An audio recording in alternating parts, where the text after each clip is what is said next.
Today we're making a high protein, low carb dessert. And yes, we are using cottage cheese. So we're starting off with 1 cup of cottage cheese. I'm using this brand Good Culture. Do you guys like cottage cheese? Let me know in the comments. I personally love it because it's super high protein and you can use it in so many different ways. For example, we're making a dessert today that you are not even gonna be able to tell is made from cottage cheese. So next we're gonna add 1/3 cup of cocoa powder, unsweetened. You wanna make sure you get the unsweetened kind because we don't want to have any added sugar in this dessert because we're trying to keep it super high protein and low carb, no added sugar. It's gonna be so good, but also a healthy dessert. So I'm gonna do about 1/3 heaping cup. Making a little mess there, but that's okay. Adding right into my blender. Lulu's in the background barking. We're getting an Amazon package. Apparently there is an Amazon bandit around here. Have you guys ever heard of such a thing or seen anything around you guys? I guess somebody's stealing all of the Amazon packages. Anyways, next I'm adding in 1/4 cup of a powdered sweetener. So you could use powdered sugar if you want, but I'm using this powdered sugar replacement. So there's 0 added sugar and it's natural. It's a powdered monk fruit. So I'm using that to keep this recipe completely sugar-free. But like I said, if all you have is regular powdered sugar, this is still gonna be a really high protein, lower sugar dessert. So I'm gonna put the top onto my blender. Now we're just going to blend this up until smooth. So where is my button?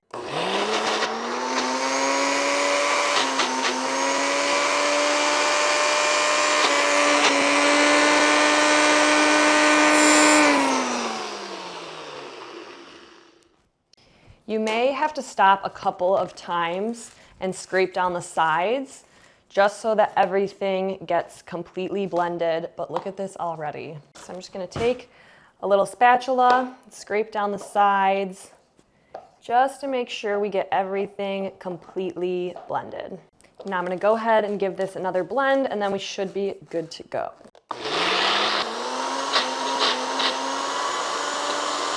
All right, let's see what it's looking like.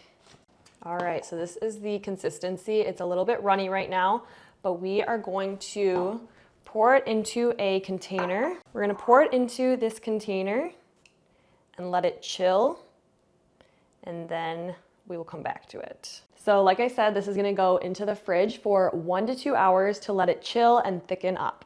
All right, our cottage cheese chocolate mousse just came out of the freezer. It's nice and set.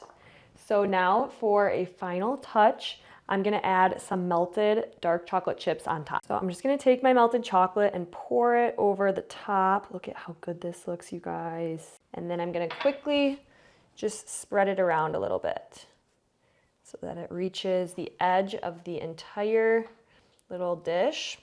Cannot wait to dig into this. What do you guys think? Do you think it's gonna be good? Or are you a little bit suspicious of the cottage cheese? Okay, I'm also going to add just a pinch of sea salt on top. And then I'm gonna set this back in the freezer for just a couple minutes to let it set, to let that chocolate on top fully harden. And then we'll dig in. Okay, our chocolate shell has hardened and our high protein cottage cheese chocolate mousse is ready. I love doing the chocolate shells because it's super fun to break open. Look at how good that looks. All right, let's try it.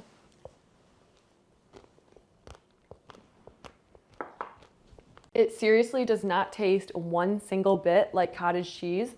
Even if you don't like cottage cheese, try this recipe and let me know in the comments what you think, or tag me if you try it out.